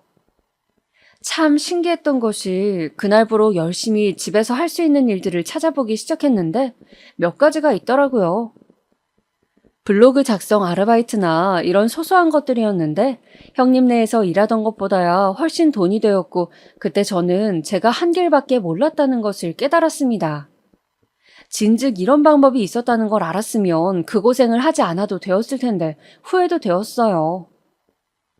그래도 그리 열심히 살던 어느 날 제 노력을 엄마가 알아봐 주신 건지 어느 날 너무나 행운 같은 일이 발밑에 떨어지게 되었어요. 바로 엄마의 오랜 친구분께서 동생을 통해 제가 힘들게 살고 있다는 걸 아시고 찾아오게 되신 건데요. 저 역시 그분이 엄마와 각별한 우정을 가지고 계셨던 분이라 병원에서 몇 번 뵌 적은 있었는데 이렇게 이야기를 길게 나누어 본 적은 처음이었죠. 내가 우리 영숙이 그리 가고 난 다음에 적적함에 허망함에 하루하루 살고 있다가 자네 소식을 들었어. 생전 영숙이한테 해준 것도 별로 없고 자식들 한번 봐달라는 유언도 생각이 나서 이렇게 널 찾아왔다. 혹시 생활에 필요한 게 있거나 하고 싶은 게 있다면 얼마든지 지원해 줄 테니 말해. 엄마의 친구분은 어릴 적부터 저를 지켜보셨는데 똘똘한 제가 일이 힘들게 살고 계시는 게 마음 아프시다며 언제든 뭘 하고 싶으면 연락하라고 연락처까지 남기고 가셨어요. 그리고 저는 고민 끝에 그분에게 연락을 드려 제 가게를 하나 갖게 되었습니다. 사실상 빌리는 거라고 말씀드렸지만 친구분은 영숙이 대신 해주는 거야. 엄마가 주는 돈이라 생각하고 받아 하시며 흔쾌히 내어주셨어요. 그런 마음이 감사해 저는 더욱 열심히 일에 정진해 꼭 가게를 성공시키겠다고 다짐했죠. 남편 역시 정신이 들었는지 아이 봐주시는 분을 따로 쓰더라도 잘해보자며 발벗고 가게 일에 나섰습니다. 저희가 차린 건 도시락을 전문으로 하는 집이었는데요. 근처에 학교도 있고 학원들도 많아 아이들 손님도 많았고 빨리 밥을 때우고 가셔야 하는 직장인분들도 간혹 있었어요. 그렇게 배달 주문부터 하나하나 터득해 나가며 가게를 이끌어간 지 5년째 이제는 안정되었다고 볼 만큼 주문량이 많아졌고 2호점을 낼 계획도 세우고 있었습니다. 그리고 저는 번 돈 중 일부를 엄마 친구분께 이자까지 쳐 갚아드리려 했어요. 남편도 동의했고요. 근데 딸이 주는 돈이라고 생각하고 받아달라 했더니 글쎄 친구분께선 끝까지 절대 받지 않으시며 이 돈으로 오히려 자식 좋은 거 사입히고 먹이라고 하시더라고요. 그 마음이 너무 감사하잖아요. 그래서 대신 그럼 제가 자주 시간 날 때 찾아뵐게요 라고 하며 딸 노릇을 해드려야겠다고 다짐했습니다. 그런데 그리 감사한 마음으로 살던 어느 날 형님으로부터 연락이 오더군요. 참, 이런 기이한 일도 일어나나 싶은데요. 저기 동서, 괜찮으면 내가 가게를 찾아가도 될까? 꼭 해야 할 말이 있어서. 그간 몇 년간 보지도 연락도 안 왔던 형님이 갑자기 가게로 오겠다고 하더군요. 그러더니 그 다음날 바로 찾아와선 비굴한 웃음을 보였습니다. 동서, 내가 갑자기 연락해서 놀랐지? 아유, 정말 오랜만이네. 네, 무슨 일이세요, 형님? 설마 돈 빌려달라고 오신 건 아니죠? 어? 제가 모를 줄 알았어요? 저도 아주버님 통해 들었어요. 사업 어려워지셔서 힘들다고요. 근데 형님이 절 찾아올 줄은 몰랐네요. 형님은 제 말에 당황해하며 얼굴을 붉히더라고요. 사실 저는 알고 있었어요. 이미 아주버님 사업이 어려워지셨다는 소식을 1년 전부터 들었으니 찾아온 목적이야 돈이겠죠. 근데 어이가 없더라고요. 대파로 제 머리까지 치며 주제도 은혜도 모른다고 하시는 분이 이제 와서 제게 돈을 빌리려 한다는 게요. 그래서 저도 똑같이 해주었습니다. 마침 옆에 대파 하나가 있길래 대파로 형님의 머리를 치며 말했습니다. 형님, 조금 그렇네요. 이제 와서 저한테 돈을 빌려달라고요? 아니, 너무 염치 없으신 거 아니에요? 아무리 힘들어도 그렇지 대파로 이렇게 제 머리까지 치셔놓고 뻔뻔하게 여길 올 생각을 하세요? 그게 동서. 아니, 그땐 내가... 무슨 변명하시려고요? 저 그 변명 듣기 싫은데요? 형님도 그러셨잖아요. 제 변명 듣기 싫다고. 지난 일을 우리 다 잊고 잘 지내자. 가족이잖아. 우리 애들 생각 안 나? 애들이요? 안 부끄러우세요, 형님?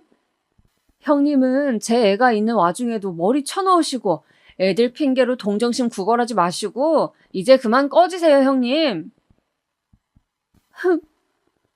그렇게 형님은 대파를 치우지도 못하고 울먹거리더니 꺼지라는 한마디에 쏜살같이 가게 밖으로 튀어나가 버렸습니다. 그 모습을 보며 참 저 인간은 왜 저러고 사나 싶어 순간 안쓰러움이 들 뻔했어요.